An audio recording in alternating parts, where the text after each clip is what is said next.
quick and easy. Build up a custom character with our favorite head.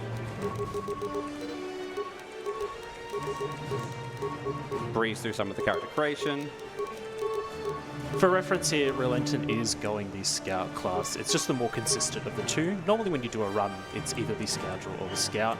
Scoundrel is a little bit more mid-maxing, requires some precise positions, but Scout is just a little bit more consistent, less we have to worry about throughout the run. About ready to start the actual run now, and we actually start with a trick right out the gates. I'll focus on it, and if you can do a bit of a run through. Absolutely. If you give me a countdown, I'll start on 3. 1, 2, 3. Excellent. So just as we ride in today, you'll see that Relentent is going to be doing a lot of this throughout the run, and we call it save buffering. There's 2 different types. We've got open buffers, which it will just be us spamming quick save to pass certain triggers, and then we've got hard buffering. We use hard buffers where open buffers won't be able to skip or break any of the triggers that we want to avoid. So if you are adverse to any flashing images or whatnot, just be aware, you're going to see this flashing quite a few times.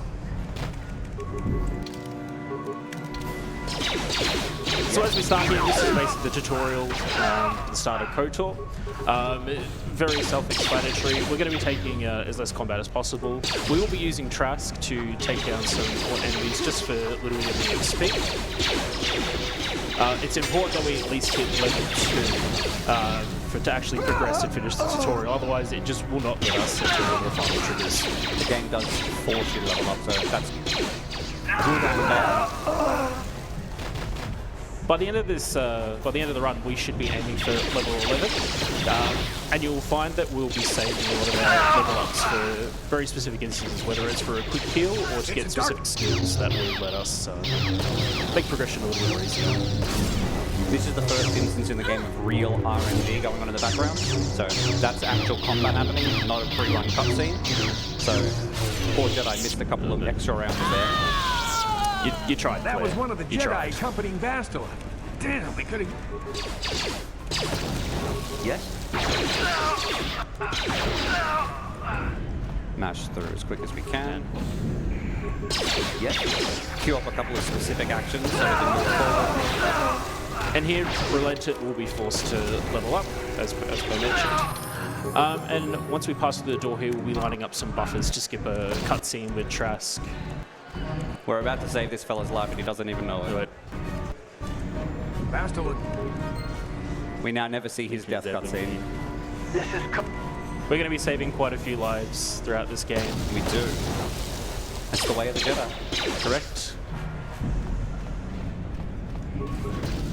This section's nearly over here, and we can start the game proper.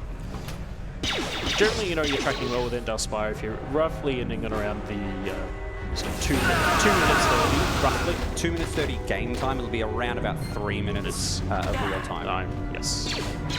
So if all goes well, I should be tracking for about 3 minutes here. You've made it just in time. All right, that's Endar Spire out of the way. And now we get started here with there's a few frames with some of these cutscenes where we can actually hit ourselves with a stim. It actually allows us to skip some dream sequences. It also has some very strange effects when we wake up. Very true. Correct me if I'm wrong here, we started with a hyperadrenal stim. Yeah, we started with adrenal, alacrity, and stamina, so we have extra health and extra speed specifically. Speed being pretty important for a speed run. Correct. We'll start moving probably just a little bit quicker. But the main reason it's important to note is when we actually use those stims during those little dream sequence cutscenes, the game doesn't actually know when that starts. So it will basically be trying to go, when did this start? When can I put the end duration here? So until we hit a hard reset or our character dies, this adrenal stim will be lasting for quite a while. 5 credits short of what I need, but that's fine. We can make those up later on. We're going to do another instance here of stims bugging their duration because we use it as we're going into a loading zone there. The game doesn't have enough time to track the start time. So we get away with almost infinite stim there.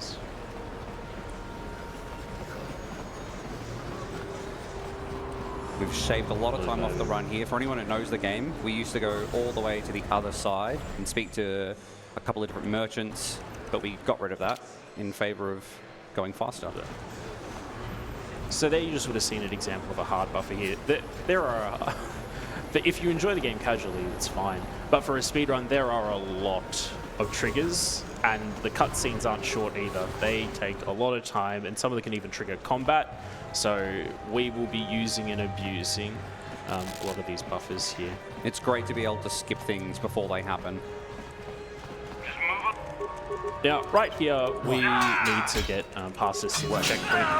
So there's a couple of different ways you can do this within KOTOR, but we're going the method of taking down these Sith soldiers here to grab some armor that Karth will wear. Now, we're setting up one of the first big tricks of the run called a gather your party skip. So essentially, you can save buffer into an exit with one of your characters if they're on the other side, and that will essentially carry them to the exit. Because normally if they're too far apart, you'll get a message again and again that says, you must gather all your party members while they're there. Sure. And you don't have time for that. No, we don't. And the AI is sometimes really quite silly and not follow along. So these skips are really helpful in shaving off some time. And later on to the run, we will really be abusing it to break the game astronomically. Whoops. Ready? Nerves. That should have been much quicker. Karth's following on relatively well. The AI in this game are a bit shoddy when it comes to following. Hey. But luckily, if we're controlling people at just the right times, they move just where we hope them to be. Ready? Shoddily is a polite way to put it. Very true. Sometimes they'll follow you around like a puppy, other times they'll just want to go on their own adventures, much to our detriment. Got to match through the conversations as quickly as possible. A lot of things to remember in that front. No. There is so much dialogue that Rel has to remember here and mash through. If you hit certain options wrong, it can also result in a time loss as well. Things like causing combat or making you have to redo it all. So there is a lot he is committing to memory here while he's doing all this as well. Quite a lot, actually. We want to avoid these poor guys here. They've got stun buttons. Very low chance to hit and stun you, but really, really annoying if they hit you. And they didn't stun. Fantastic.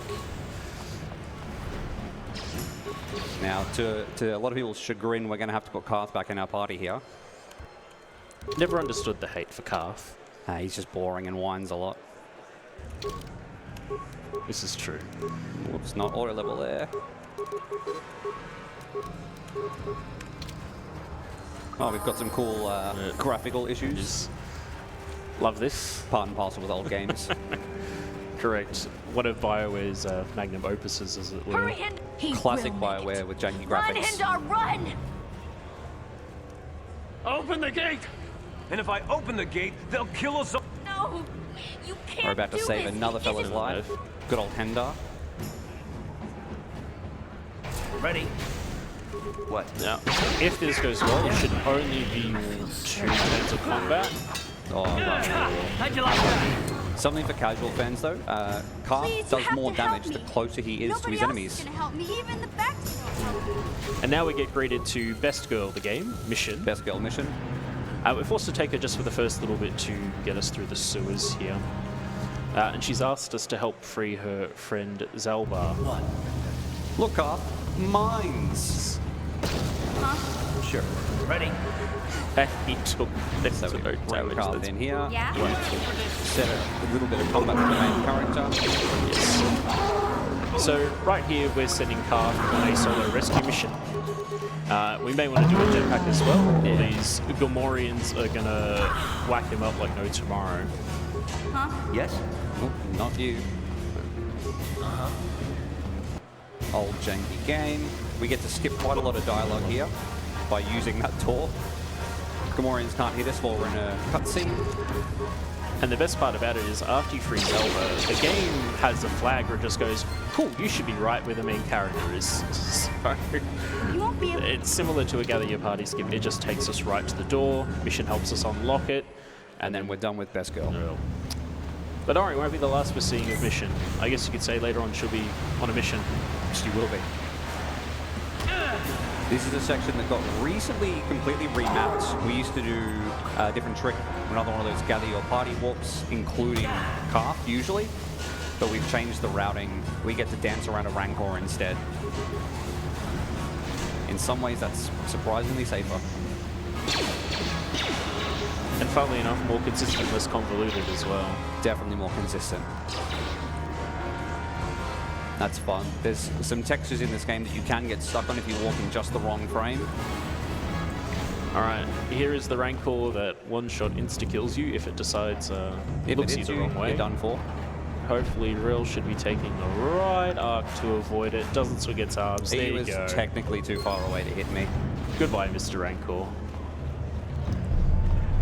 I don't know why Luke didn't try that strat.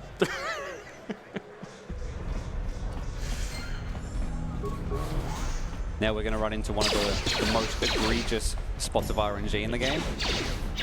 Skipping these turrets here. Yeah. They really hurt. In fact, they insta-kill you if they hit you. And just as an FYI, it's a 70% chance to hit all three of those. Oh, yes. Got all of them. Doesn't happen very often.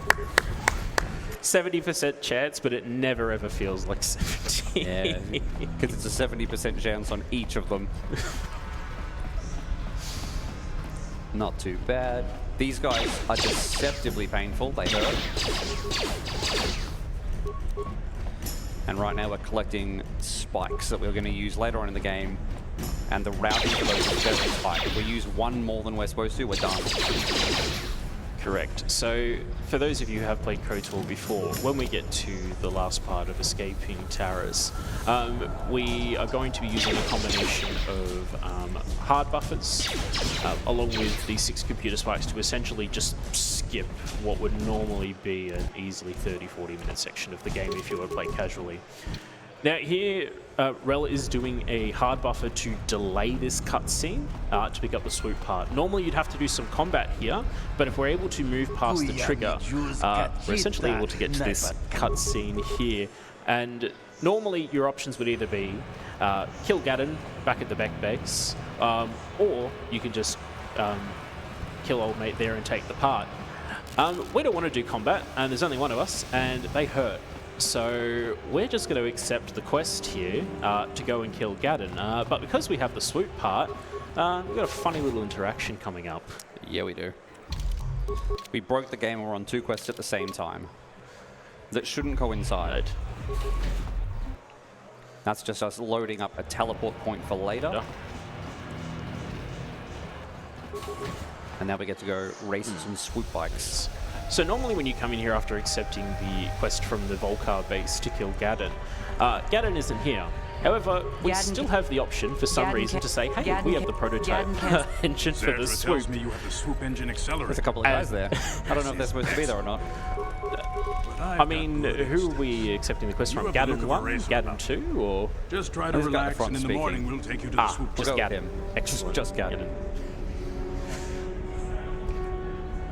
So we're going to have a long night's rest, and then we're going to race some swoops.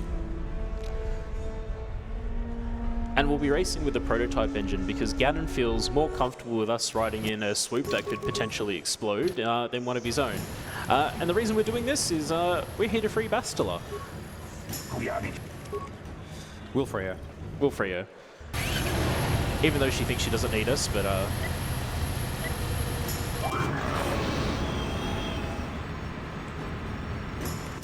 Very specific timing that you want to use to change gears in these swoop races. And you don't want to go into the last gear because it's actually, on this planet, slower. Everywhere else in the game where you get the chance to swoop, it's much faster to go to the top. We think it's because of the way they coded the accelerator. That was a fantastic first run. Not bad at all.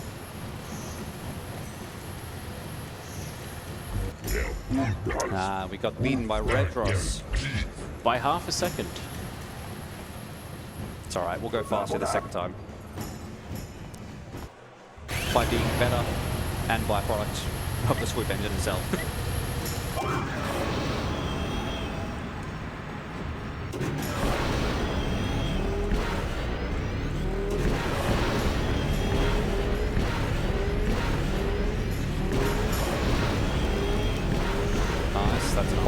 to hit when you're going at these speeds.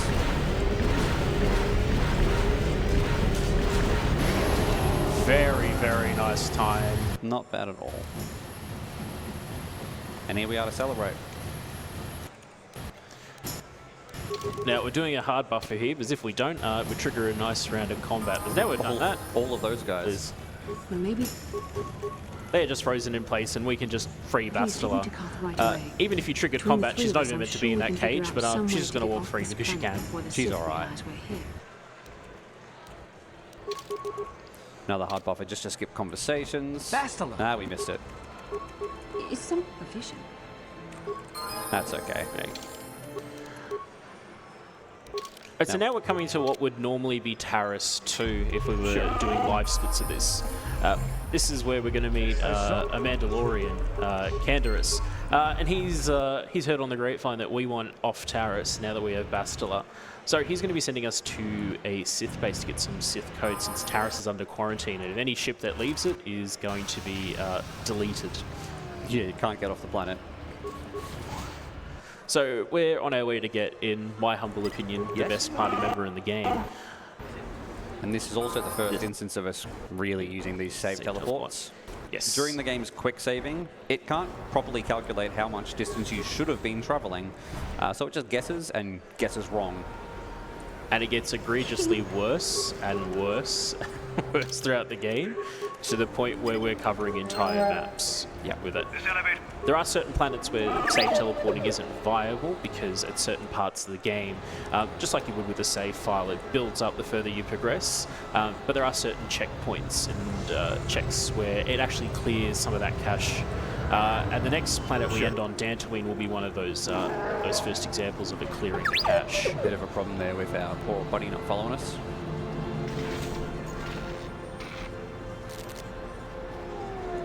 What? Yeah, he's supposed to be a bit closer. That's okay.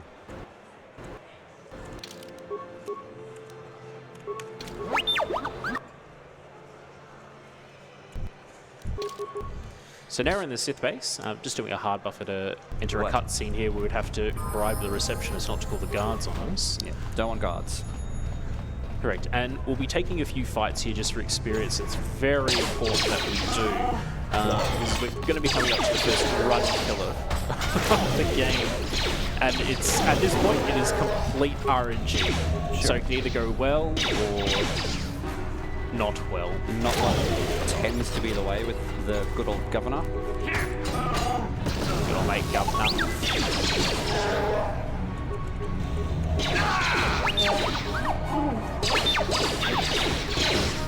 Our main character got cooked a little bit there, which is unfortunate.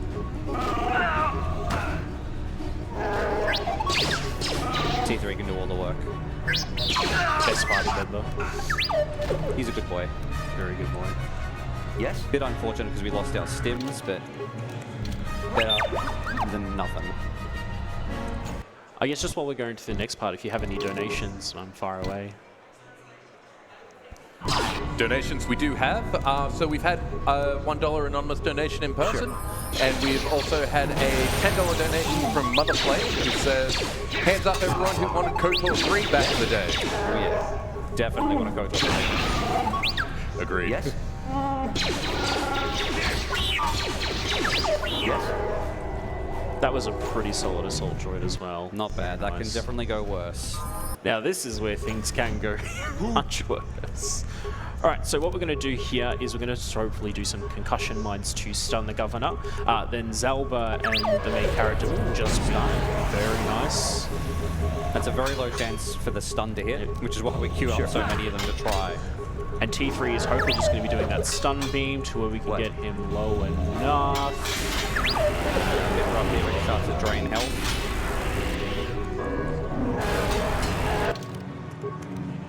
Sure. It's quite unfortunate. Yes? If we were going for proper times, this would be a run kill. Yeah, it looks like it's a reload. Absolutely. We've run out of uses on our abilities. Who did...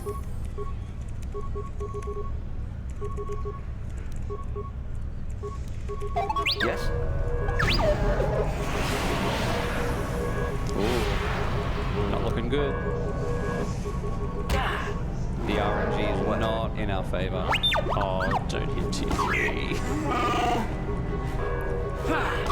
Sure. Now, he hasn't started draining life yet, which is weird. Cursed it. Curse of the marathon. What? Oh, there we go. That was rough. Could be worse. That could have been much worse, but hey, we got it. We got the launch codes. We're booking it out of here. A little bit slower than I would like, because we've lost our stim on the main character since we got cooked. We should be able to get some backups on Dantooine when we do a shop. Generally Absolutely. speaking, for the safety of the run, we're aiming to have just a few left over.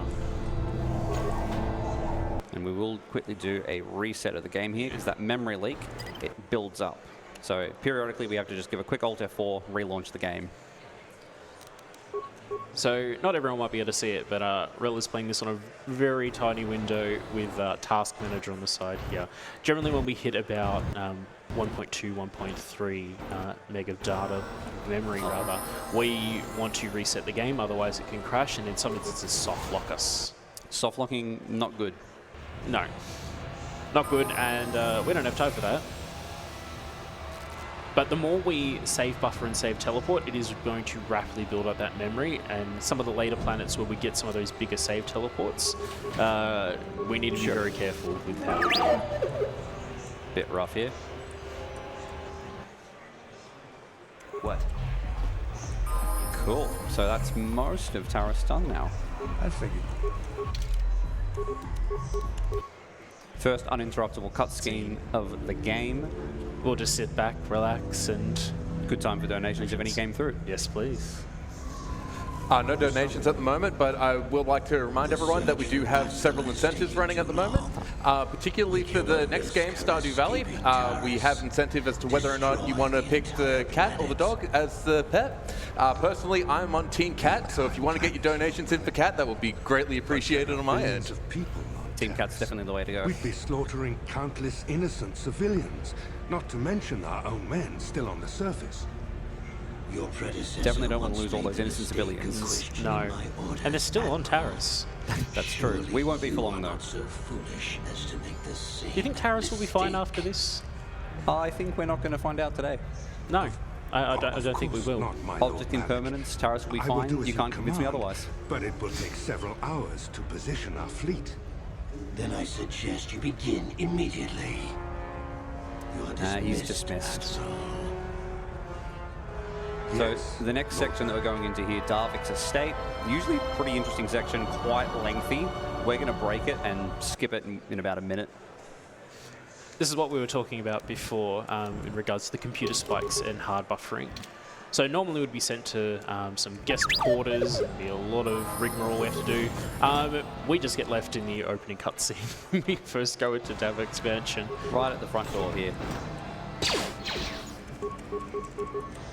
You can see all those spikes we saved up, crack open the door. And now we get to leave. Skipping a huge boss fight as well. Really, really tough fight to be honest. And now we get the Ebon Hawk. And now we get the next planet. I've spoken. Beautiful. So Oh, those sky textures are beautiful.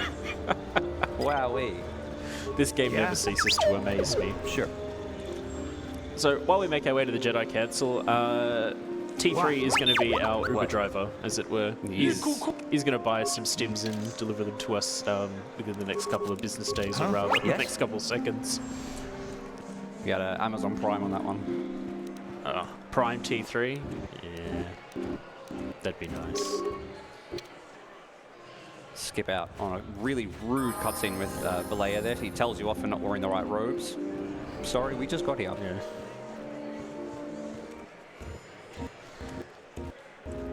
Oh, those textures are beautiful. With me Oh. are Master Rook, Master Vandar, and of course the chronicler of If our you're playing the game academy, for leisure, there Master are a lot of Doran. mods you can get that Padawan fix up Basta, things like I am that. sure you are And I already generally familiar recommend them. No mods for speedruns. No. There's our alacrity sim, so it'll be a bit quicker again. And because we're using it outside of the game world, it doesn't know when it started. And because the game doesn't know when, it just doesn't care. What stim? Correct. Now, spoiler alert here.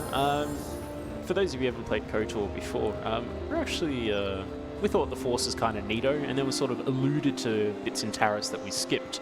So we want to go and be a Jedi. It's very neat. I wish you a... She wishes us a pleasant stay. And here we'll be using T3 to do a bit of a warp, as it were, just to save us from having to backtrack between a couple of the council members.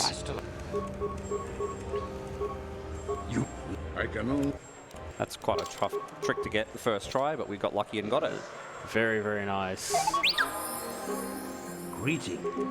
Sure. Greeting. There is Oh, bugger. greeting. So we're taking a bit of a questionnaire here, and this will determine the class that we pick. For this run and for the most consistent strats, we are opting for a Jedi Guardian. Definitely better to go Guardian. Correct. And for those of you who didn't catch on, this is where we're using most of our level ups now. We are dumping a motherload of points into Persuasion because there are some very important Persuasion checks that we need to hit, especially the next planet, Manan, that we're going to. And also as well, we're going to be picking up things such as Affect Mind and Stun Droid. We actually won't be using any of those abilities yet. They're only going to be used for one fight, but one very critical, important fight at the end of the game. It's not a droid though, so Are they droids? they're not the droids I'm looking for. You have done it. That was gross, I apologize. You are forgiven. We have a good old game crash. That's just the game being old and janky. That'll happen more than once. Just while we're getting back into it, we have a $20 donation from Carth, who says, "Stop trying to get me killed." Greeting. Non-negotiable, I'm afraid. Non-negotiable indeed. Got to level up again, unfortunately.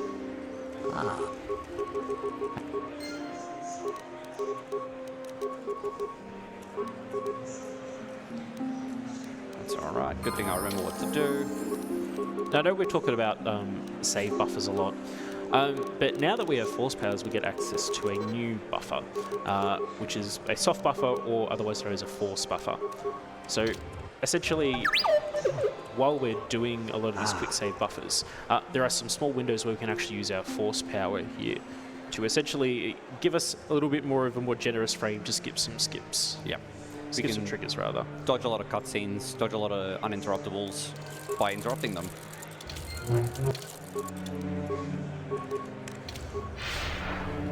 You have done. Alright, try again.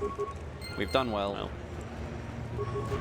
We're now tasked for saving a fallen Jedi. A fallen Jedi. Yes. So we'll make our way all the way across the dunes. And coming up is going to be the first example of a Force buffer. It might be the second example of a game crash. Looks to be. Old games. If you have any donations or anything to plug in the meantime, go for it. Thankfully I do. We have another $5 from Mother Flame, who asks, what is Relentant's favorite color lightsabers? Also, single blade, twin blades, or double bladed setup? I'm partial to purple, and we'll actively go out of our way to make sure we get purple in this run. And for me personally, I'd much rather go single blade, but for this run, we're going to go double bladed.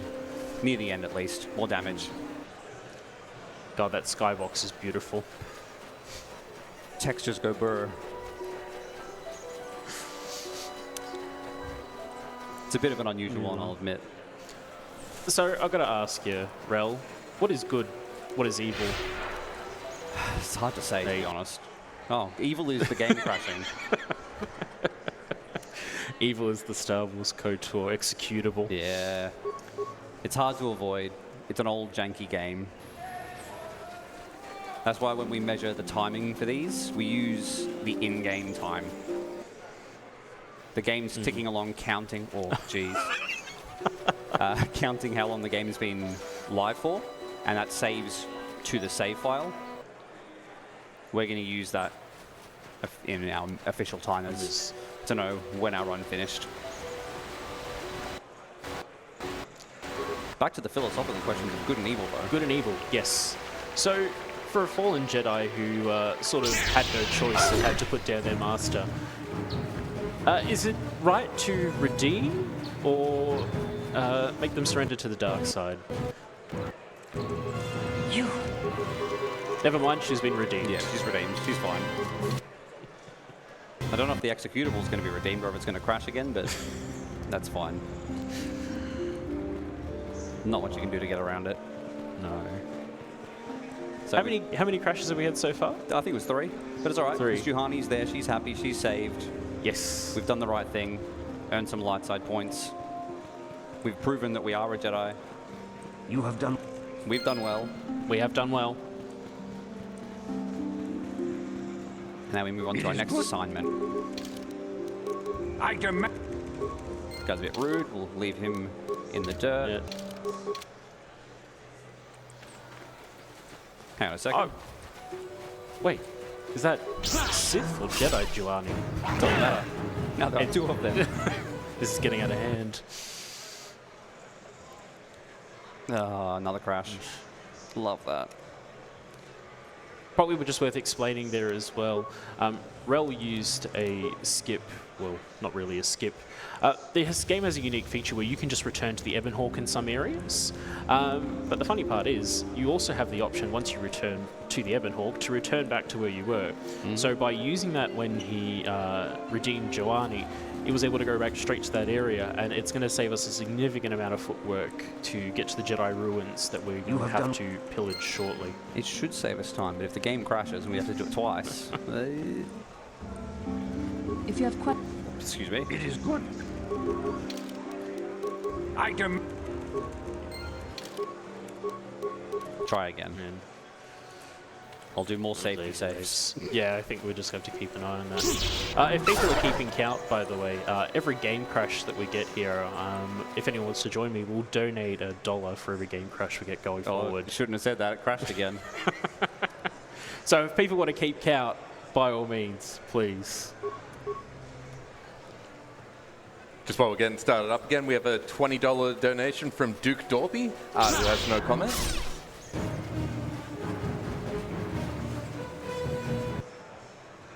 That's a little bit better. That's a little bit worse.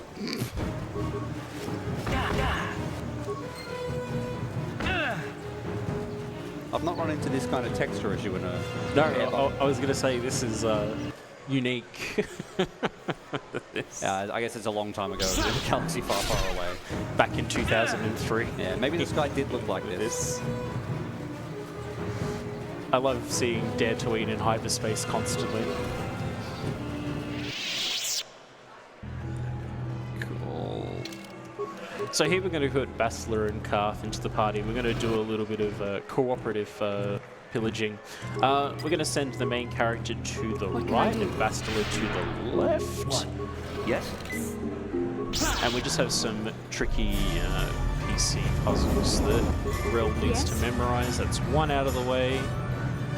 These robots are also really hard if you're trying to fight them. They are, and they can also stun you, which is also fun. My main guy's frozen right now. Remember, object permanence. If you can't see it, it hasn't happened. Alright, so you've seen Jedi mind tricks. This is a Jedi mind trick. So what Rel just did there, he basically queued up a bunch of save buffers and then used a hotkey to place down a mine.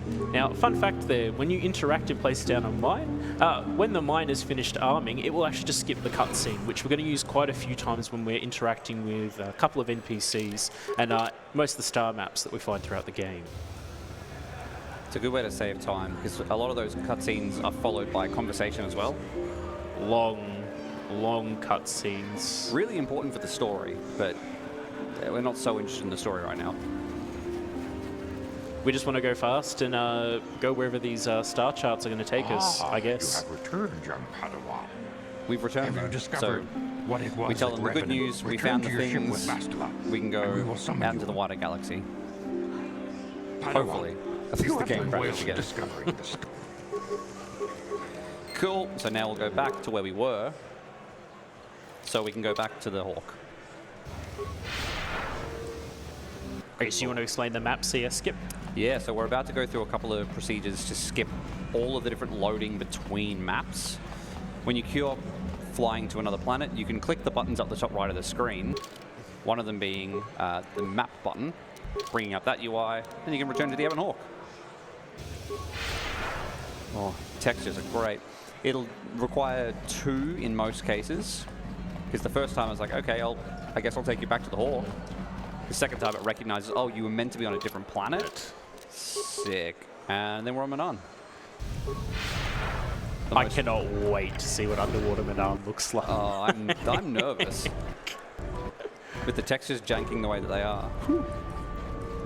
Manan's really beautiful though, really nice planet. Best music in all of Star Wars in my humble opinion. Yeah, probably the prettiest in KOTOR, absolutely. It would have looked great in the remake, the Hyperion project, if anyone heard about that, and the misfortune that it went through. Rest in peace, Hyperion.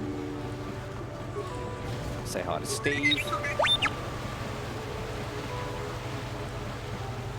Drive our way in. We've got one very important person we need to say hi to just before we get into the main city of Manan. Bob. Obey the laws here on Manan. Bye, Bob. He's worth taking a second to listen. Words of wisdom. Obey the laws. All right, now we're adding Bastila Yes. to the party here because we're going to be setting up one of those gather your party Yes. warps. I'm here. And the Yes. reason we choose Bastila of all people is because she's a Jedi and she also has force speed, meaning we can get her to the point we need to, and it's just a little bit more efficient for us to do so.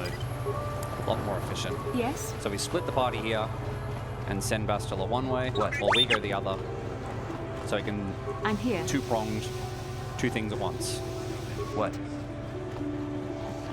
And now we have some very funny dialogue options to mash through. We make friends with Roland, and then we get to interrogate someone. So, you... And it is 1 7 times. Then we're looking at 2, 4, 3, 3. Good job and Good job. Yes? We did it, guys. Yes? There And we go. Got a bit of an instance of the party AI not following us very well unless you kind of reset things with a quick save and a quick load there. And then Bastila will follow, no problems. And now we're on our way to generic Sith base number 2. There's a few of them. Well, at least in this run, this is generic Sith base number 2. Very true. We do the planets in a very specific order, making this generic Sith base 2. Since there's no real combat that's important on this planet, we can go here first, since we're a low level.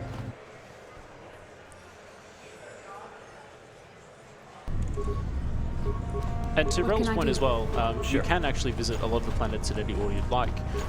But the route that we take specifically, it avoids a lot of combat early while giving us a bit of experience. Otherwise, if we were to do it in most other orders, we are cooked. I'm here. We do another one of those gather your party walks here. Beautiful, very nice. And we're gonna skip going to prison. If anyone's played the game all the way through normally, leaving there, you get imprisoned for firing blasters and causing mayhem on a neutral planet. They can't prove that we did it, so we didn't. Correct. Again, the theme of this game is object permanence, which we're going to see in full force Very much. in the next 2 or 3 minutes. We make our way all the way back, and then we get to explore the beautiful underwater. Very, very dark section, so I'm not sure how that's going to look for the stream. Like I said, there's a lot of skips that we're looking forward to in this run, but after seeing Dare to Eat, I cannot wait for Underwater Banana. I'm nervous. I think it might be a bit janky. Oh, that sounds like a skill issue, Have you, sir. Mash through that. We'll also take a couple of party members with us under the sea. Under the sea, correct. Since more fighting, more experience. We just don't want to do that fighting. I'd rather have someone else do it. So for where we're at in the game, Joanni and Zalba hit the hardest. They've got basically the highest strength stat out of our party members at the moment. And they will be meat grinding some of the enemies that we're going to be running into. Yeah. And ideally when we're leaving here, we want to be leaving at level 8, if I'm not wrong. Yep. Party members should be hitting level 8. Yes. So we're going to run away and leave our party members to clean up some of these droids, giving us some passive experience. And we're going to keep running. We skip as much combat as we can, and only do what we need for XP thresholds. It's really bad if you forget to grab the suit. I've done that a couple of times. Yeah, if you forget to grab the suit, your chances of being randomly stunned by these fine gentlemen under the sea here is, it's not fun. He's in the way. Alright, here's the big reveal. Oh, good. It's just very dark. It's not as gross as I was afraid it might have been. But wait until we see the actual sea itself. Yeah. Not all hope is lost yet. Who's there? Cool. This is another fellow that we're going to save his life, and he's not going to know it. We're going to skip another really big cutscene where he gets eaten by a shark. Shark? Wait, he gets eaten by a shark? Oh, no. Oh, jeez. Oh, no. That's less than ideal. I kind of need to build a sea in this section. Oh, God. Oh, wait. Okay, no, we can work with this. Yeah, I can work with this. Sharks aren't really all that good to go up in combat with when you haven't got any weapons, but we can kill them with the power of menus. I guess you could say, keep an eye on the sharks because blinking you'll miss them. Damn straight. Literally. Yeah, I'm afraid I might miss them because of textures. So normally we can, if you were playing casually, you just click a button to use it.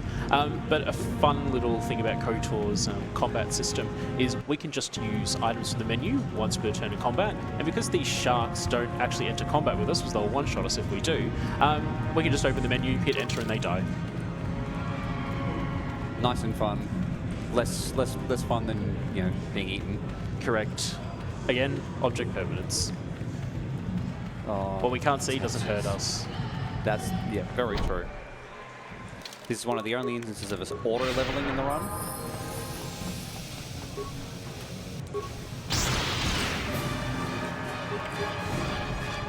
And this part here is the reason we dumped a lot of points into persuasion. This is one of the first critical checks where if we don't have high enough persuasion, they just won't open the door for us. Yeah, we have to persuade them not to gas us and kill us. Noble cause, if you ask me.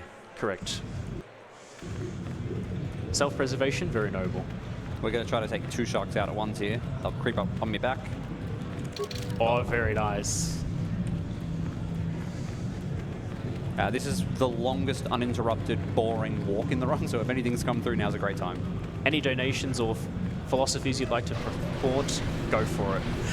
No worries. We've got $10 from Mick Knoll with no comment. We've got $10 from Rick Nyo with no comment.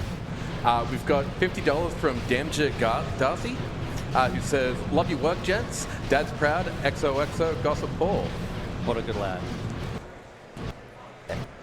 And we have a $5 donation from Frizy, who says, "Speedrun looking mint, gents. Well done on the preparation. May the RNG gods bless the run, the rest of this run." May they indeed. And may the textures also bless us too. Yeah, please. So this is the only map that we can't skip any of this cutscene for, but luckily we haven't got any party members here to have philosophical conversations with us. We can just talk to the shark if we wish. I don't recommend it. No. So now we're going to buffer our way past the shark again, because despite getting the map, this death trigger does not despawn, so we just have to buffer through that again.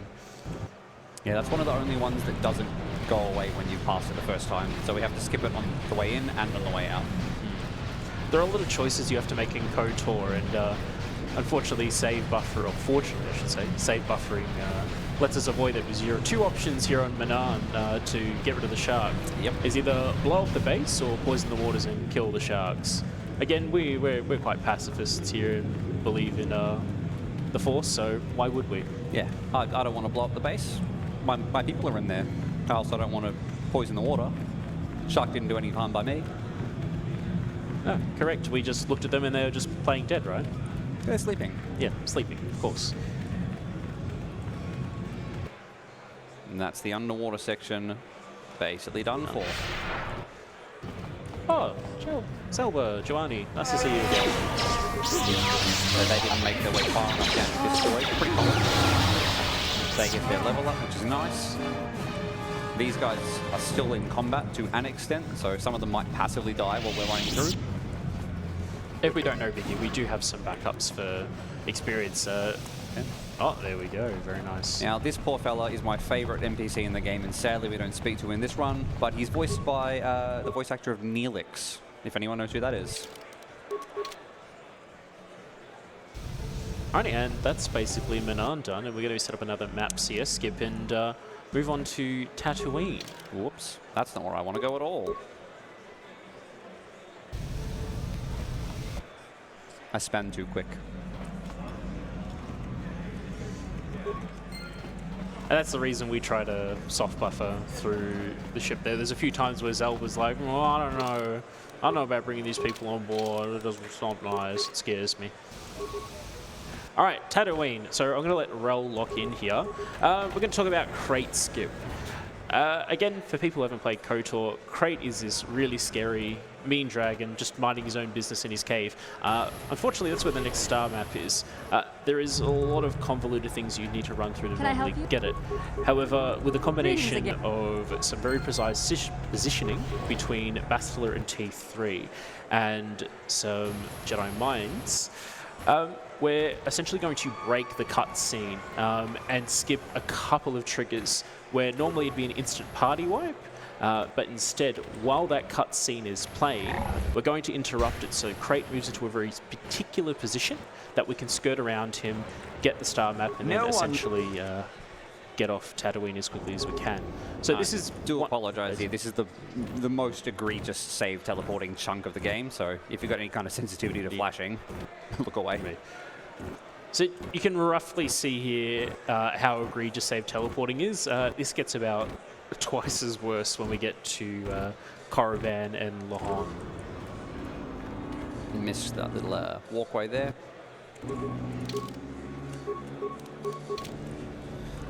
You're supposed to have a map to be able to get through there, but if you walk through the trigger backwards, yeah, it doesn't matter.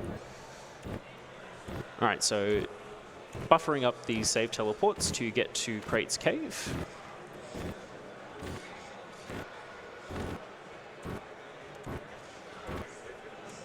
Oh, yeah, that's unfortunate. memory, yeah. Nah, memory's fine. It's just the game being the game. So our quick save will be broken. Oh, maybe not. We might get lucky. Doesn't look like we're lucky. So I've got to reload the autosave instead. Hopefully just be the autosave into the Yeah, it won't be far away. Yeah. The game autosaves just often enough that it's not hugely inconvenient.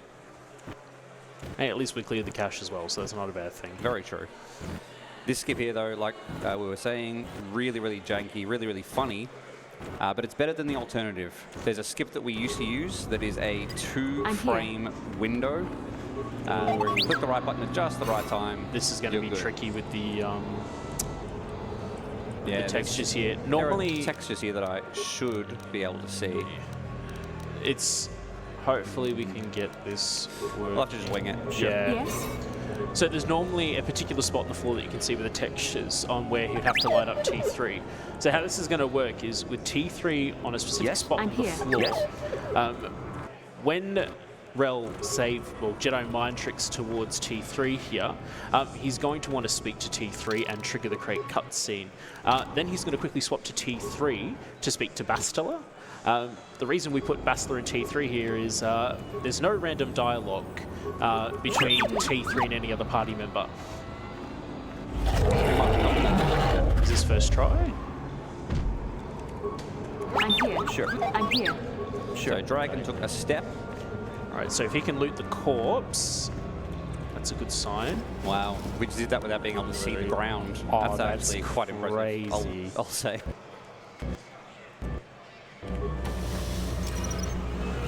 Oh, that was beautiful. Surprisingly, actually, I thought that was going to go really, really badly. There's a very faint texture in the ground that you're supposed to stand on with T3. You can't see the floor. I just think you've been conditioned. I've done it enough now that I accidentally fluked it. I might want to make a safety save here as well. No. No. No. Excellent. We're winging it. A man of danger here, ladies and gentlemen. We'll be fine. We'll be fine. I'm not paranoid, you are. That's Tatooine pretty much done now. If you get everything nailed, you can do that in about 3 minutes. No, we'll take that. We equip all of our endgame equipment here. And of that, we deliberately wasted a little bit of time looting a lightsaber crystal. So for those of you using your context clues and remembering to Dantooine, yes, Relentent is this stubborn and he will always grab the purple Solari crystal. It takes like 30 Tatooine. seconds. It's not that big of a deal. It's worth it. Shouldn't be allowed to verify any runs if you don't pick up your purple crystal. Same as you shouldn't be able to verify a run unless you talk to Bob. Correct. Unwritten rules. Unwritten rules should always be enforced. So after all of that, we're now going to go turn to the dark side. We got a pamphlet in the mail about being a Sith. I'm like, damn, that's really cool. So here we are on Korriban. They have good benefits, I hear. Very good benefits. Good work hours, if nothing else. And not only that, you can gain prestige. Prestige is the name of the game. Correct. So we're doing our last little shop here.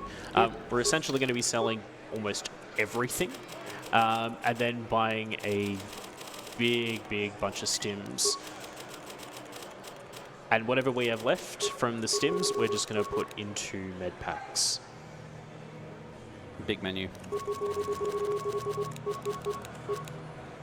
A couple of credits left. Not bad. So we do quite a lot of these save teleports for a good chunk of the rest of the game.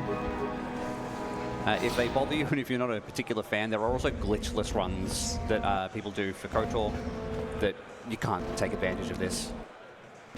Even unintentionally, it is a glitch. So we're just right there. We want to rock up to the academy, like, hey, we want to join, and Sith Soldier tells us no. Yeah, I don't have permission. I'm not a student. So now we're going to go begging and bartering to a lot of different people, and we'll just talk to Uthara instead. Now we're a student. I remember. And here, just like any high school you've ever been to, we're just going to try and make a lot of friends, blend in quickly with the crowd, feel comfortable. And get out as quickly as possible. Correct. Cool. Ah, there. We just learned the Sith code. Which will come in handy a little bit later when we're talking back to Uthar again. We just made a friend. Yes, made a friend and made him doubt himself. We're also going to rat him out later. Bit unfortunate. Correct. We're essentially going to go Uthar and point it out and go, haha, you're not a real Sith. Good way to make friends with the teacher. Correct. There's another unskippable cutscene here, so we're going to use a couple of weird map tricks to pretend that it never happened. And as part of our class itinerary, we're going to meet up with LaShow and give her a crisp high five. Absolutely right. High fives are the cornerstone of the education system. Correct. We're all about making friends here, and what better way than just to give your classmate a good old high five. Here's where you really start to see how kind of ridiculous those teleports are. And they just get worse and worse and worse, or better depending on the way you think of things. Oh, and you know what? We're going to add a couple of party members here just to help us with those high fives. But before we can, We got some space goats to smack the foot in the corner. Oh yeah. There's an incredibly rare bug in some of the game's textures, and since we're seeing a lot of them anyway, who knows, maybe we'll get lucky. When you kill one of these guys, they turn into a teapot. I don't know why. It just happens really rarely. Wonderful. And here is the. Wait, Relentent, you were just meant to give her a high five. What are you doing, man? Sorry, what? I didn't hear. You meant to give her a high five. Oh. Oh, we got a holocron. Don't worry, all is good. It's alright, I wasn't a very good student, I didn't listen very well. That's fine, we got the holocron, so Daddy Uther will be more than happy with us now. He will be. Whoops.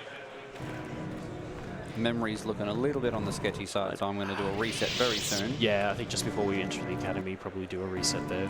Safe time to do so. I'll do it just inside.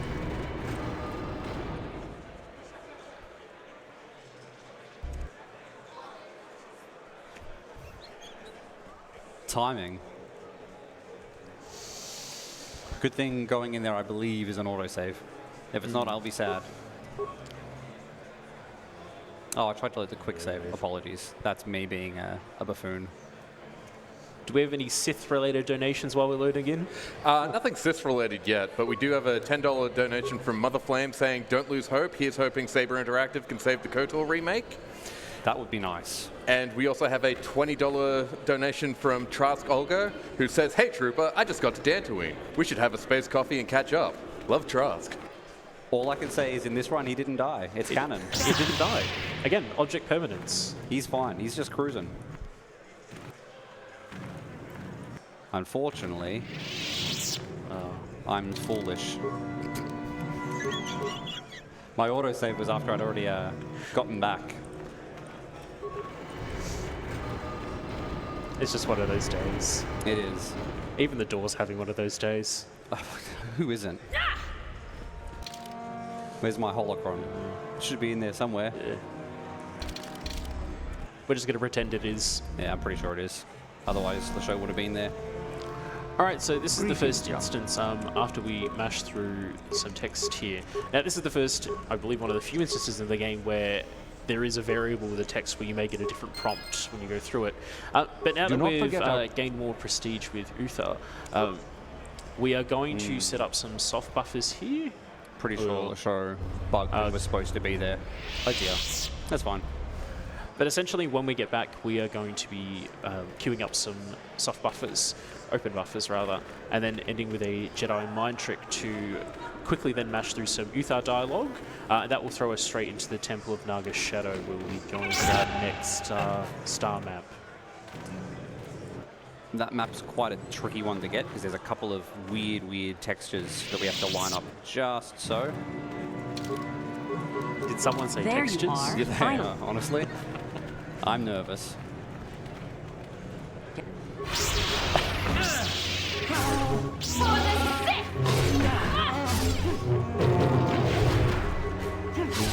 Wonderful.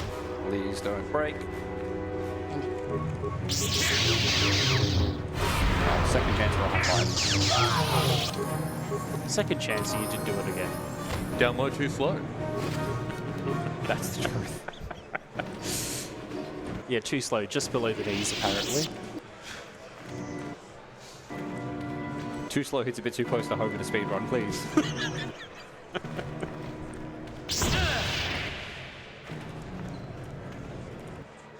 Alright, I think it might be best we do a safety save here as well. Apparently going between zones is causing the game to struggle. Who would have thunk it? Definitely not this KOTOR executable, that's for sure. I went into a wall. Alright, so... Do not forget our... Jedi Holocron. So Cool. That's all of the prestige. Now we have to do our level up. More under persuasion and just focusing more onto weapon and leveling up burst of speed as well. Do not forget... Whoever steps Got out it. there. Nice. Nasty shock. Skip a lot of dialogue and another cutscene there, and then he takes us down to the tomb. It was rough having to recover that and remember the conversation backwards.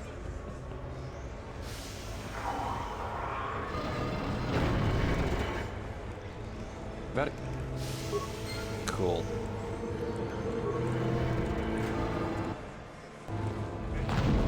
Let's reload that. Yeah. There's some raids that spawn there. Not Shadow Legends though, just general raids. And if you go just the right spot, you can stop them from spawning. Very nice, very nice. Terran Titeks. Very, very scary. But they're also very big and don't know how doors work, apparently. Or doorways, as it were. Plural. They do hit rather hard though, Yeah. but with some save teleports, we can just blitz right past them. And we just picked up a really, really useful endgame item that'll help us do a ton of extra damage against the final bosses.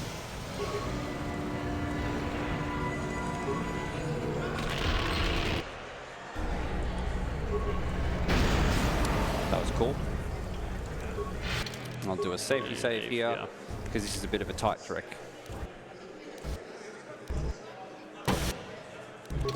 Got it. If you hear that chunking sound, it means the map opened, which means we win. We finished school. We did well. So, Finished. As if I would At ever this believe. point, we just Defend told yourself. Uthara, surprise, we're not actually Sith. We lied to you this entire time. We're taking the star map and piecing out. It's important as well we do not kill Uthara there. Otherwise, if we did, when we enter the academy, we'd be met by a lot of angry Uthara stands. Yeah, a lot of angry students reset there because I'm scared of the memory. I'm scared of the memories of this game crashing so far. Yeah. I'm also scared for my wallet, but anyway. How many crashes are we up to so far? Too many. We're up to 7 at the moment. Oh, Excellent. that's an unfortunate number of crashes.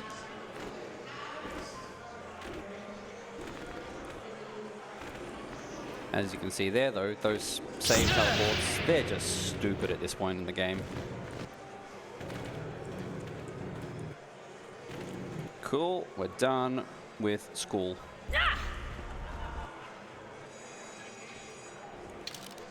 Straight back onto the Ebon Hawk and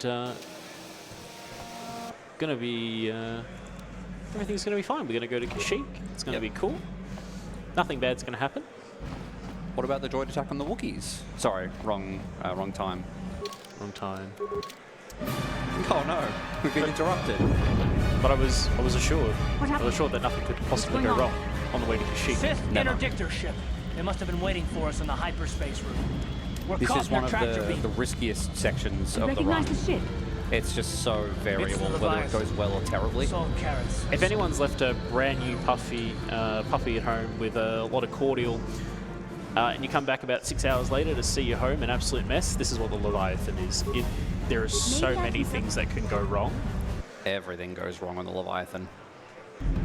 From, we're talking enemy RNG, we're talking your companions not following you or listening properly. There's so many things that go wrong, so we're just going to pray that the RNG gods are in our favour. But I mean, not all's bad. I think in dire times like these, we should send someone on a mission. We should. It might be impossible though. I don't know, I think Don't try to. mission is clearly up to the mission. Well, spoilers. That's okay. Ladies and gentlemen, give it up for mission. Woo! Best girl mission. Mission is pretty great. Single-handedly taken out all these dumb soldiers. Except she won't have to. We're just going to use save teleports here to just blitz through it. Mission is normally quite squishy, but in terms of health. But we're able just going to blitz through this and free Karth Bastler in our main party member. She's not usually my pick in a regular playthrough, because she does struggle. Usually taking HK is a really good option. We don't have him in this run though. H who? HK. HK 47 not found. Now, Right. just like every RPG in the early 2000s, of course, when we're captured and have all of our equipment looted, we need to get it back. But we're actually going to use this opportunity to use a funny little duplication glitch to give Karth this nerve amplifier belt as well. Now, in case you don't know what that is, Karth is, unlike Bastila and our main character here, Karth is not attuned to the ways of Force. Karth is more shooty, shooty, bang, bang, I hope things die, which means he's quite susceptible to a lot of Force-based attacks, and in particular getting stunned as well. You might think, but why do we need to equip it? It's because we've put no points into defense at all. We don't have any time for it, so we're quite weak to it as well. Yeah, just enough points in defense to be able to withstand the weight of our own hair. Correct. And considering how wrong combat can go on the Leviathan, we need, ideally, as much consistency as possible to run through and skip some combat. Speaking of consistency, here we go. This is the trickiest part. Pure RNG. We need the AI to follow us properly, and we need this guy to throw a grenade at us. Pray for grenades. Sometimes he shoots. Sometimes people get stuck. There's no advantage to doing any kind of teleporting around. You just gotta run past and hope. More like that. There are a lot of enemies that'll try to throw grenades and get our attention, and we just got to dance around past them and pray that everyone follows along nicely. I'm here. Hello? Hello? Thank you. I was worried there for a second. It's alright, we're about to hit one of the funniest parts of the game. Throwback to episode 8, unfortunately, if you've seen it. Hold your breath, everyone. And look at the goofy guys running their spacesuits.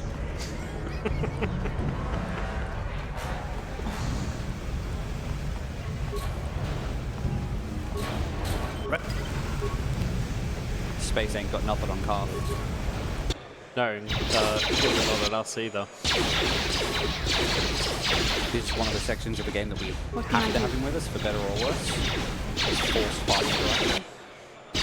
So we just tuck him away in a corner and just leave him there. And now we pray they stay there. Yeah, they like to help. So we chuck solo mode on, wedge them really nicely. Ready? I'm here. What? And pray.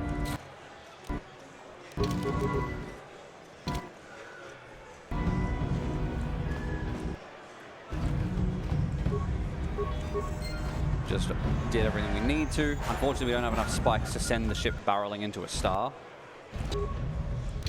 Which would be funny. Not funny if he dies, though.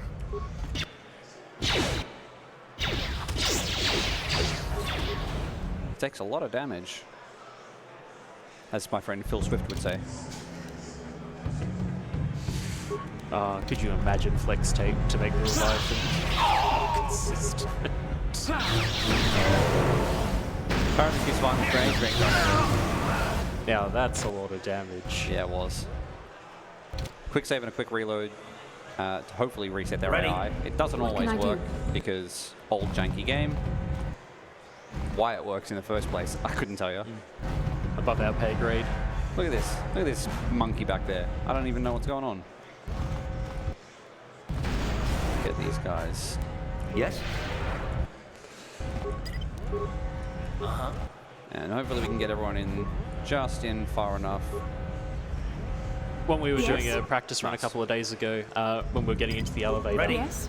one person would interact with it and then the other two would run out to fight. Not ideal. Not ideal at all. Uh-oh. I missed a trigger there, which is no biggie.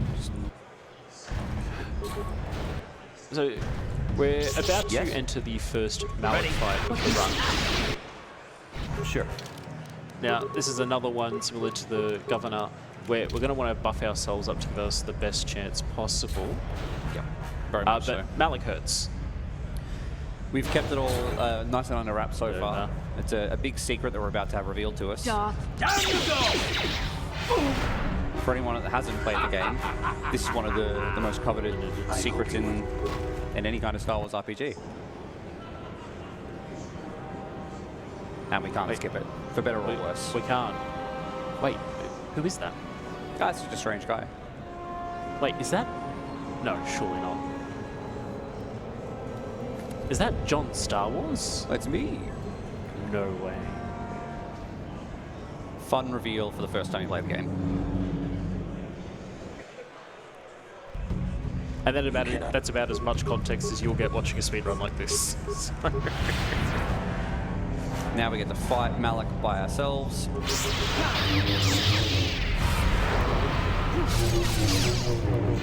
Ooh. That's not good.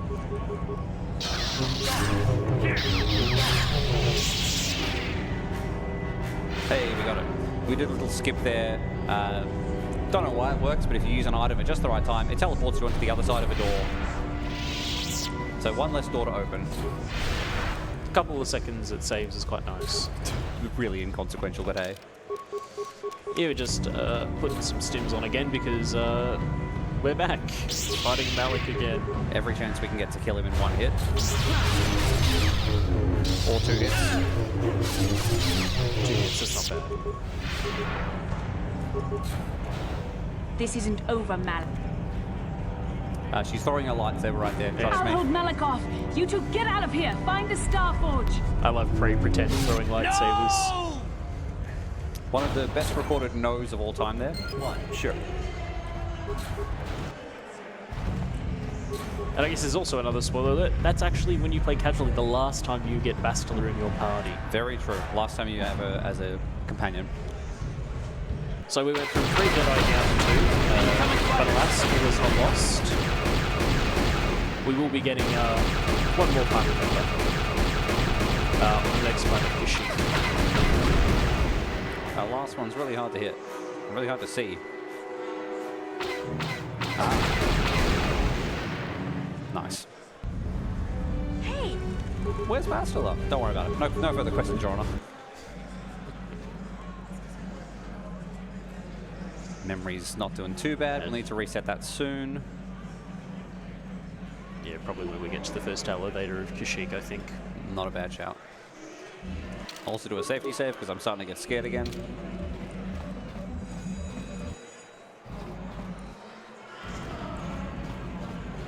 Now we get to go explore the Wookiee homeland. I don't know how many times you get to explore Kashyyyk in other games before this one. But it's the first time I remember exploring Kashyyyk. Yeah, for someone who's played a few Star Wars games, we were sitting in Discord and we were saying to each other, man, Kashyyyk's in like every Star Wars game.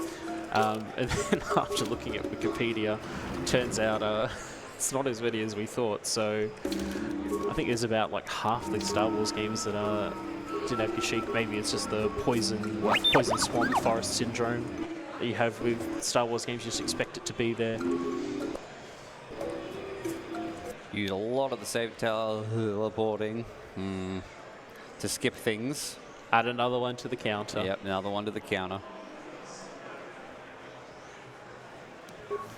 We have $10 from Mara Wing Me with no comment. If you have any more just while we're going down to the bottom of Kashyyyk, go for it. That was the last one I had, so. That is all good.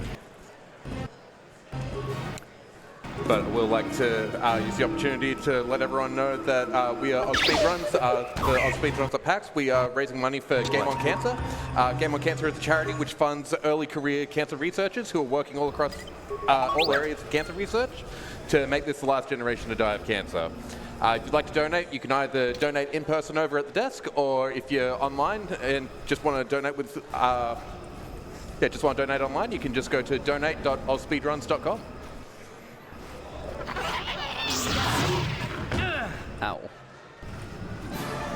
Okay, I've got to say, Kashyyyk isn't as bad as what I thought it'd be after seeing that. It's struggling a little bit. That's some good textures.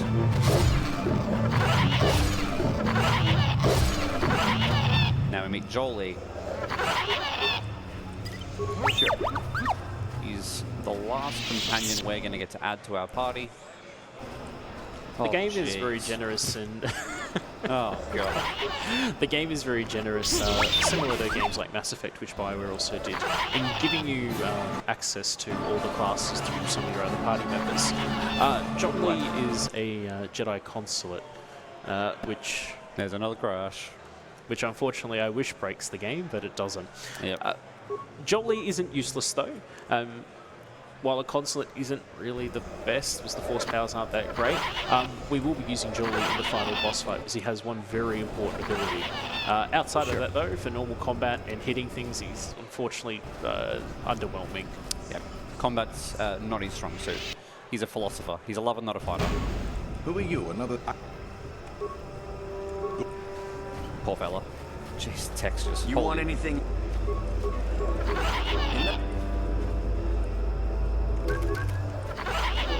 You want any?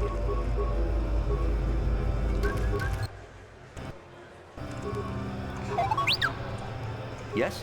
So this is another warp that we're setting up here. We're just going to start a conversation with Jolie, and that should, provided all things work, bring Jolie to us.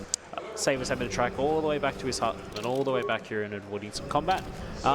And Jolie is actually going to show us where the next star map is. Really, I definitely need a guide at the moment. I can't see anything. This is abnormal. Didn't know we installed the handicap yourself mod. Now, this was the donation incentive, right? For hard mode Protocol. Oh my god.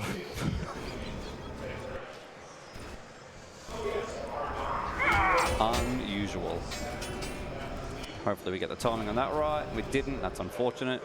There's a few Kinrath that spawn up around there, and if you time it just right, you can stop them from spawning, or if you're bad and the floor doesn't exist and you can't see anything, maybe you just don't get to skip them. Maybe we just don't get to skip them this time. No. It's hard to see the trigger when you can't see anything.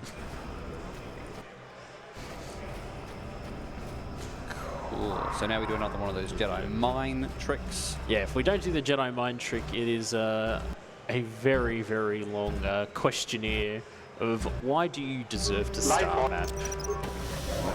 And that's why we deserve it. I don't No know further where I'm questions, going. Your Honor. Oh my god. This section's going to be a bit tough with those enemies that spawned, just because of the party members' AI. They're going to want to try to fight. And I would really rather he didn't do that.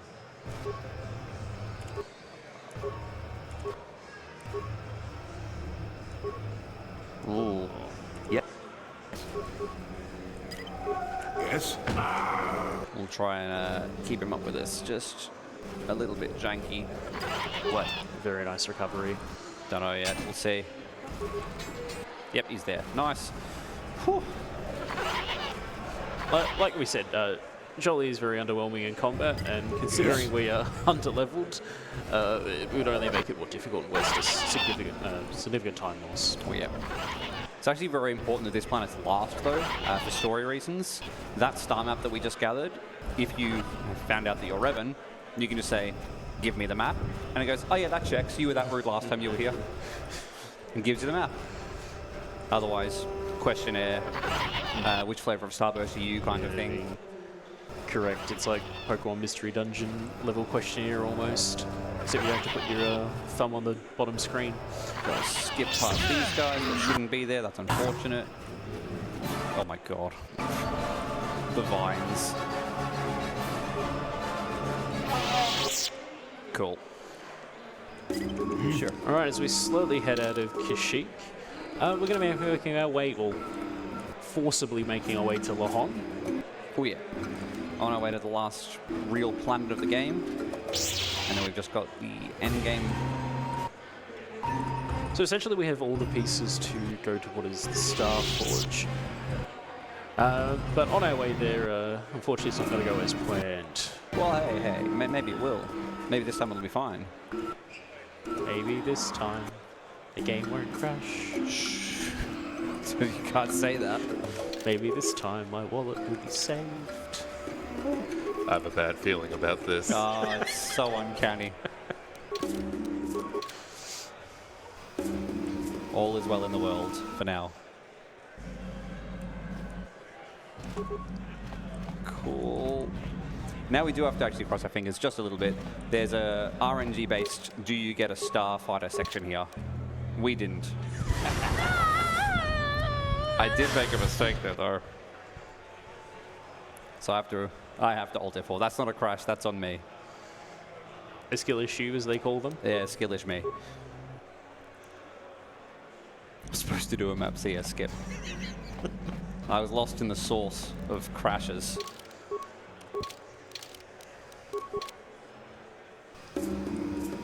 There we go. Now we make our way to Lawn.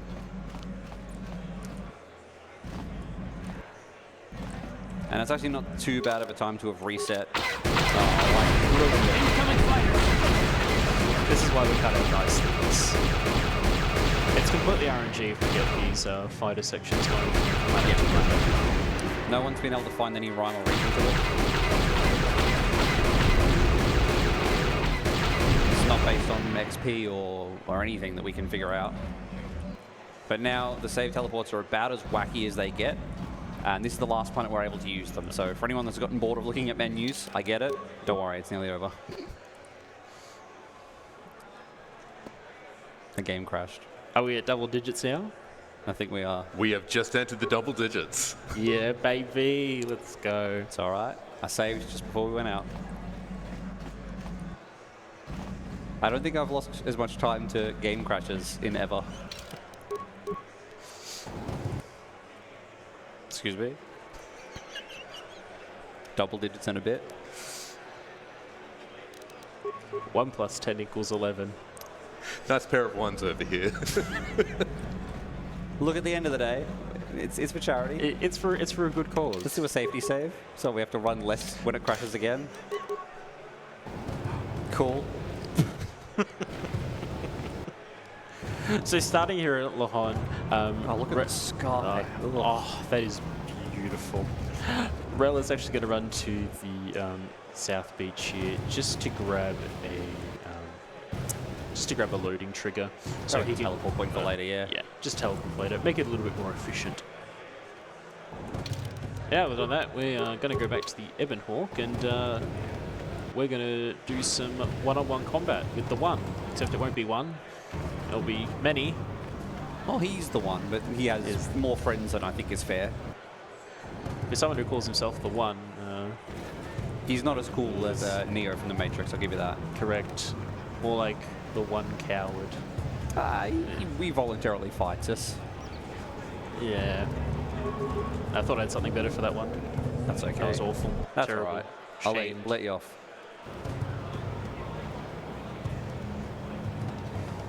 There's a nice safety measure in this section of the game. If you've ever buggered up and not collected the right items, the right loot, he actually has some really, really good loot stashed in some chests behind him. Luckily, we won't need those. Yeah, if we didn't get the power gauntlets earlier on, which God knows how we would have survived the Leviathan if we didn't, one of the pens here actually does have a backup one that we could grab. So now, as mentioned before, we're going to be abusing save teleports to the point where no one can hit us. Not for too much longer, though. Yes, once we get off Lahan, save teleports will unfortunately net us nothing.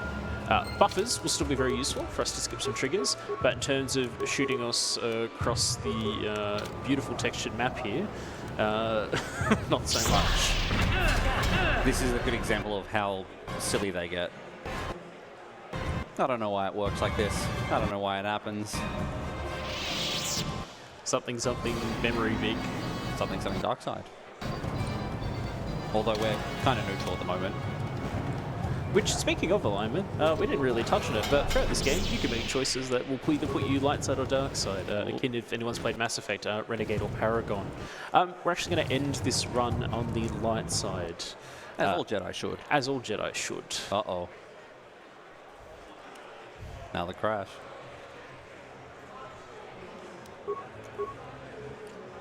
And it's funnily enough, us ending on the light side is going to be, I think this is the last 2 decisions we can make that end us on the light side, here and on the Starforge. Yeah, there's not too much left in the way of big decision making, luckily.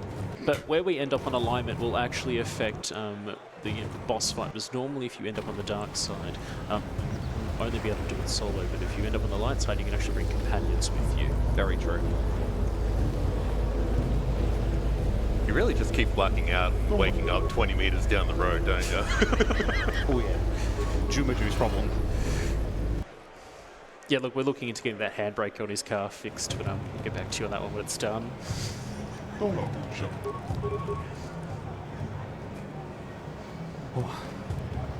The Abe's Odyssey characters are just running off to decide whether they can trust me. Yeah, we had a long debate when we were naming the splits, and we've decided to call this the Abe's Odyssey cameo. And it'll become very apparent when we get out and speak to the council about letting us into the ruins. Please don't crash, please don't crash, please don't crash. Please don't turn them into meat popsicles. Nah, that's for later. That's an Abe's Odyssey reference, but anyway. If we line things up just right, we don't get blown up by the mines. When we were doing a practice run earlier this week, mid-save teleport, we got crit by one of the rancors. Another crash. The game didn't crash at that point, but in this instance it did. No, that was a crash. I wonder if my save will work. Sometimes it does. Oh, we got lucky. As far as crashes go. All right. Cool. Cool. We got less lucky as far as crashes go. I'm just gonna walk up the hill. I'm just gonna walk. A small brisk jog. Stretch the legs. Stretch the legs, not the memory. The memory should be fine. It's very chill. We do have a section coming up here where we actually have to use Task Manager to force quit the game. The only time that we do that trick, but it helps us change our party members in the upcoming level. Yes.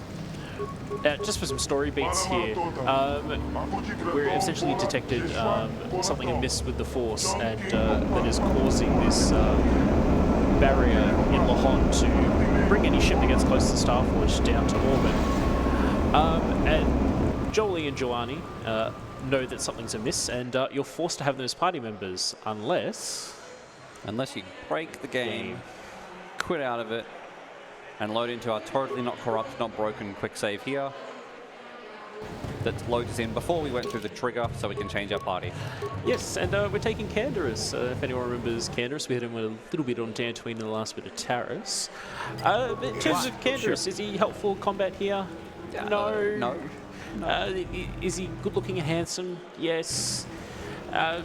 Is he going to be any help with any dialogue options? Not really. No. Believe it or not, Canderous is here for a specific reason, though. We don't just take out Joanni for no reason, but that will actually come very apparent after the temple.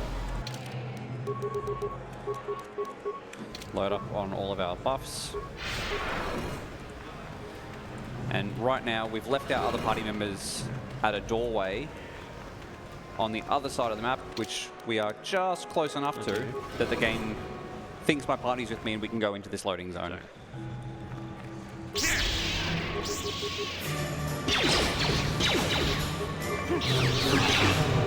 don't know why I got that grenade. Neither do I. Sometimes when you're doing runs like this, just things happen, and you just accept it and move on.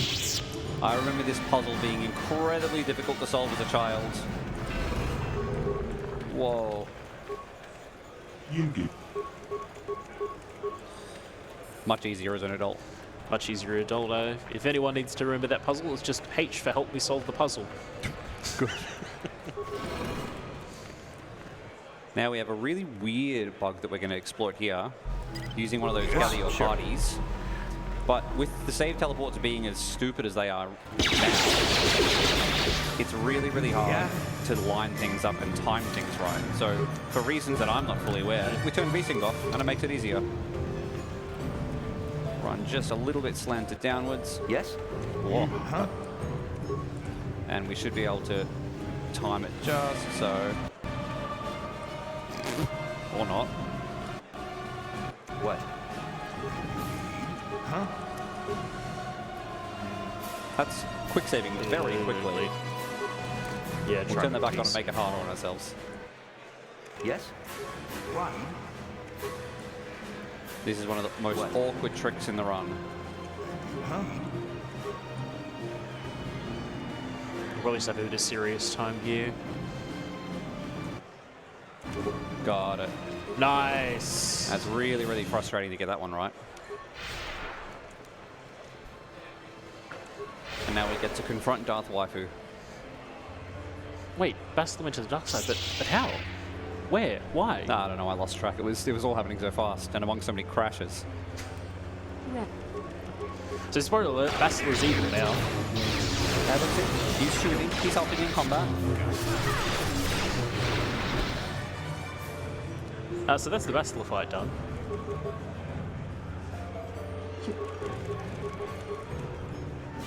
Nice.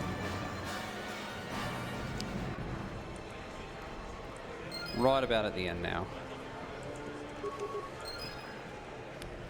This is probably the silliest of the save teleports. Did you want a safety save here as well?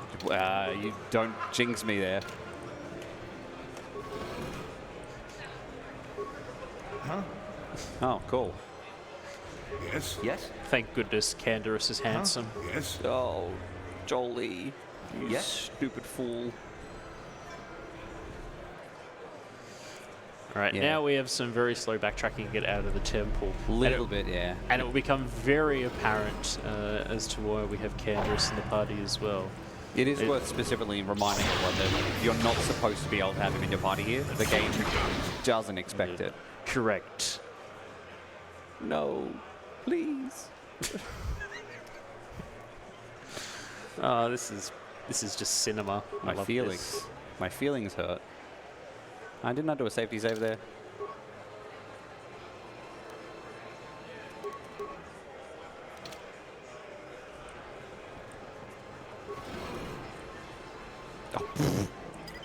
Yes? Yeah? Oh, look, he saved it for when Canderous wasn't following. Sure. Don't worry about it. It's fine. Everything's fine. Everything's fine. Oh, this is gonna be fun. Just in the meantime, we have a $10 donation from Darth Pratt with a question for Des Penguin and myself. Who wants to know who our favorite Sith is and why is it Darth Jar Jar? That answers the question, does it not? Not a very fair question. It's a pretty loaded question, but, you know, Darth Jar Jar, he's a drunken master. You know what? Correct. I'll second Darth Jar Jar. Yeah. Misa turned to the dark side now, yeah? No. I mean, what more is there to say? For those of you that missed it, by the way, or saw Canderous T-posing, that is literally the reason we take Canderous into the temple there.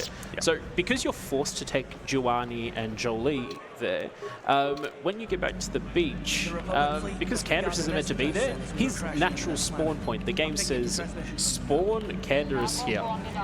And because of that, we can quickly run into the Ebon Hawk. The restriction of gather your party members doesn't apply to the Ebon Hawk. You can just board it and leave. And because of that, we skip many rounds of combat, many cutscenes, and we can go straight to the Star Forge.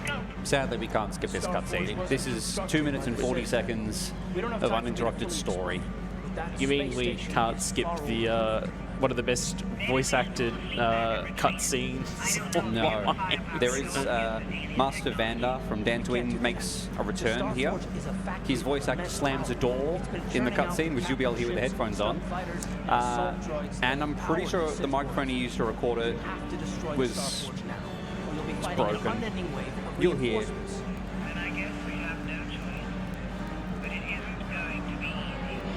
After we discuss the fact that Bastila's turned to the dark side, Vander will come out, and if you listen closely, you'll hear a big thud.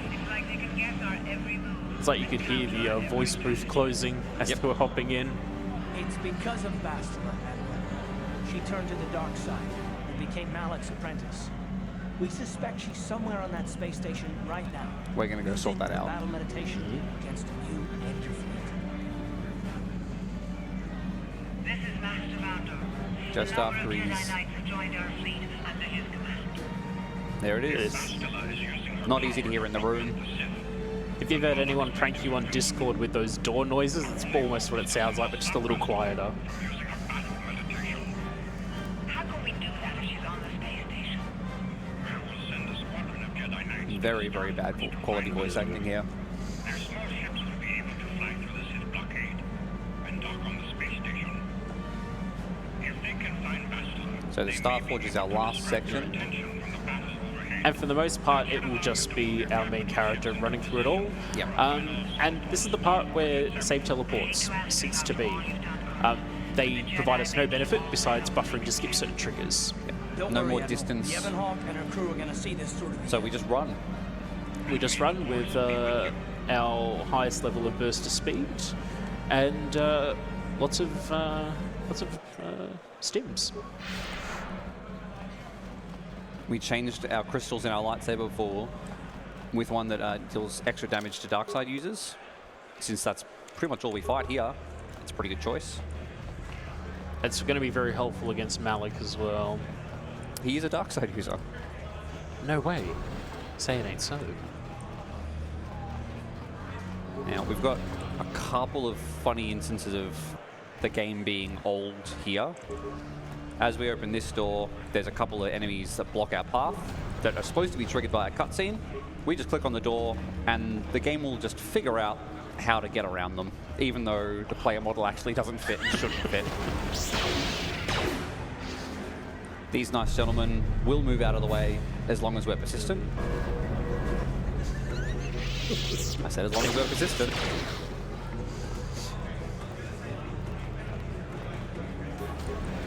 They don't like being that close for their hitboxes.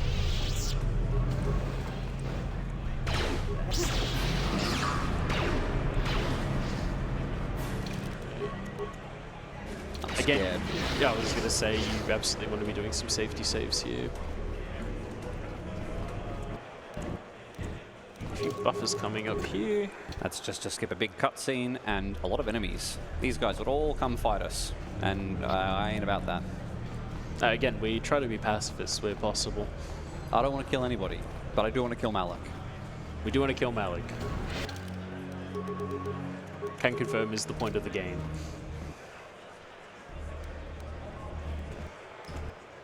This is us skipping a couple of triggers for things that happen. At this point, if you see Rel doing any spamming quick saves and loading, there's so many triggers here in the Star Forge.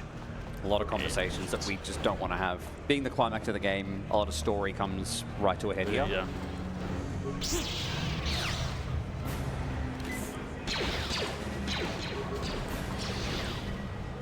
Oh, look, it's Malik. Yep. Except not Malik, but Malik. They're just chilling. Nice force jump there, just to close some distance. Do a quick save there, because these guys have a percentage chance of slowing us. No idea what the percentage is, but it's really bad if they get it. And using our last couple of spikes here to turn some turrets to friendly, because if we don't, they do 1 million damage each. Hi, Malik. Get blown up.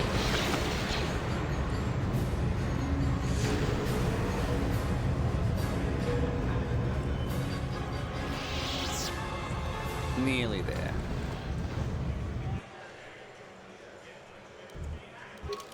God, I got scared then.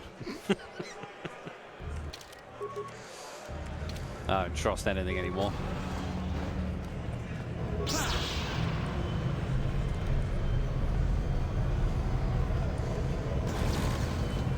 Trust in the Force, Rel. You must. I'm one with the Force and the crashes are with me. Trust that the executable will do no wrong. We'll be alright. Nearly there. We've got the last instance of a weird buggy AI here. So with these buffers, normally these 3 Jedi would just fight you. But now that we've broken their logic, they're just going to fight us one at a time.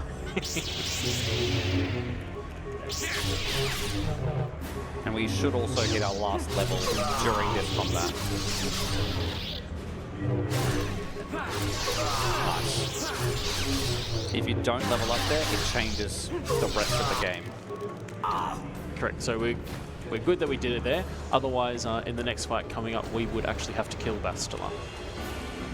We used the sonic emitter from the water planet. Don't know why, but it stopped a lot of things happening there. So that actually skips a few phases of Bastila. So now we only have to fight her once. There should be multiple phases of this combat, but through the power of breaking things, Nope. Took a lot longer to redeem her. And now, in a place that we shouldn't be able to, we add party members, including Bastila. Correct, which normally we shouldn't be able to do. So we weren't lying when we said that the Leviathan's the last time you get Bastila. Normally after this, Bastila would be doing her battle meditation to help the squadrons move in and take out the Starforge. But for some odd reason, if we open the map in time, Bastila is a selectable party member, and that comes in really handy for us. Because with all the auto levels that we do for her, and for Jolie, Bastila learns Disable Droid and Stasis, and Jolie learns Stasis, which is going to be pivotal to the first phase of Malik, who will be coming up here, which will be the final boss of the game. And we just duplicated our lightsaber, so should we need some extra help in combat, Bastila's not the best at combat, but she's going to help us out a little bit. Correct. More of a safety strat. Normally, if you're going for a PB run, you would just guns a-blazing, run to the end. Yes?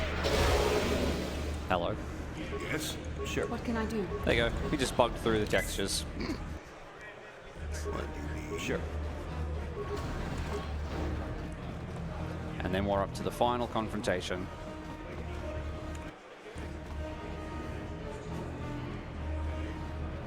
Well done, Revan. I was... So just as we start combat here, we are going to queue up a lot of stasises onto Malik. Yes. So hopefully... Hello. Unfortunate. It's alright. It's a hard fight. If we get stasis on Malik, it makes hitting it a lot easier. Again, at this point we should be much higher level. So we want to make it, we want to give ourselves the best chance to hit Malik. We just split the party there because Bastila is going to be able to destroy all of Malik's other little health pack buddies. And this is the only reason we take Disable Droid. For some reason, the game counts them as droids. So normally when you fight Malik, he would go for each of these pods when he was low on health, and he would completely fully heal. But we're going to blow all of them up. So while Jolie and John Star Wars here keep Malik occupied, Bastila is going to hopefully run at the speed of fast and break all the droid pods here. Send our main guy running now.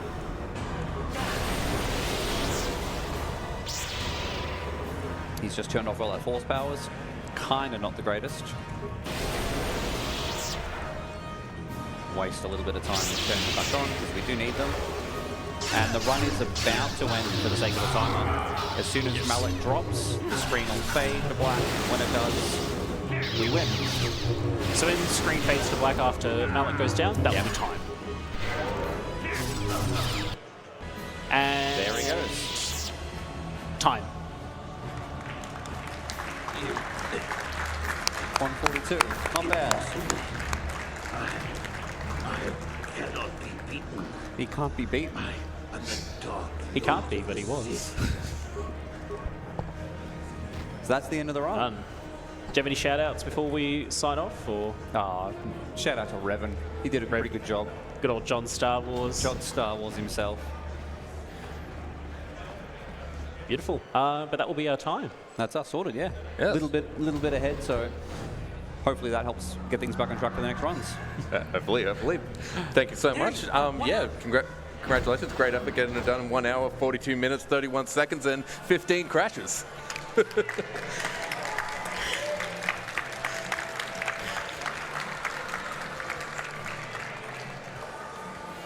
All right, during that run, we got a 366 donation from Level Up Psychology, who says your focus determines your reality. So,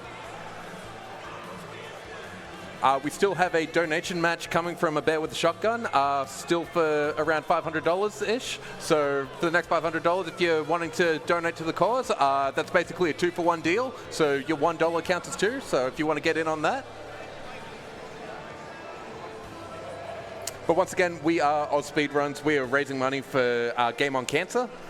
Game on Cancer is a charity which funds early career cancer researchers who are working all across all areas of cancer research to make sure that this is the last generation that ever dies of cancer. If you'd like to donate, you can do so over at the desk or at donate.ausspeedruns.com.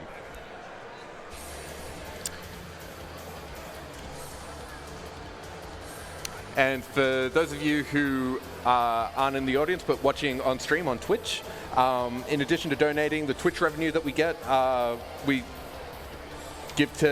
will be giving to Game on Cancer. So any bits, subscriptions, and any other way that you want to support can go straight to Game on Cancer.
We have a $20 donation from Zara, who says, "Yeehaw! Great KOTOR run."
We have a $30 donation from Anonymous, who says cat.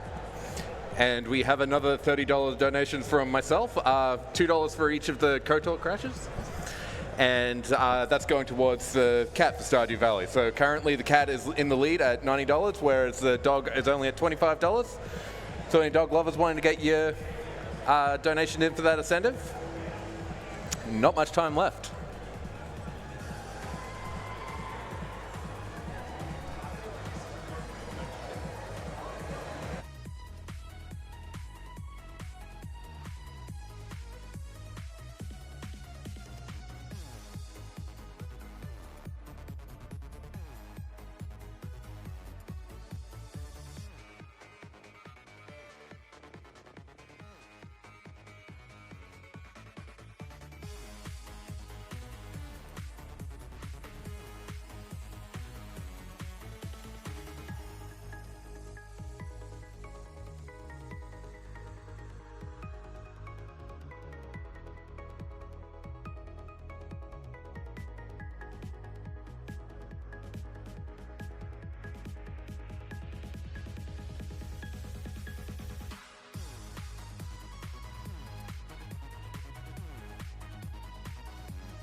Sweet as. We have $40 from Big D, who says Doggo for the win. And with that, we're ready to jump into Stardew Valley, I believe. So without any further ado,